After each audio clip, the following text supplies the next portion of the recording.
Well, this week on Dateline Schools at Marysville High School is a scene of a threat assessment safety training program for local educators earlier this summer.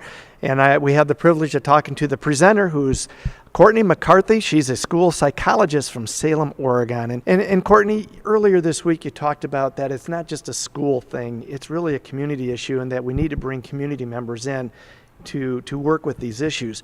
So who are some of the team players that come in to assist the schools? Yeah, so in addition to schools, law enforcement is a very important partner, as is our public mental health agencies, juvenile justice, courts, our district attorneys. Really any agency that serves children is important to be part of these discussions, because they're going to give us strategies on how we manage these situations and support kids. And are the parents involved, other students involved too sometimes? Yeah, so we definitely want parents to be involved whenever they can be. So we want to gain information from parents, because they're often the ones who know the most about their child, and they're able to help us manage and supervise outside of school.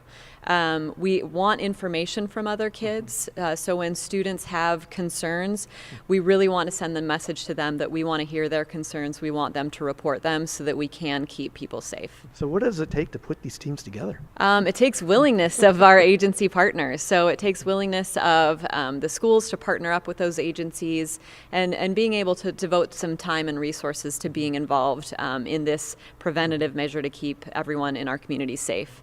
You found too, after you do these kind of presentations, that most communities are pretty open to doing this, and you're finding that more around the country are doing it? Absolutely, yeah. I think, unfortunately, because of some of the recent events, there's become an increased focus on the importance of threat assessment.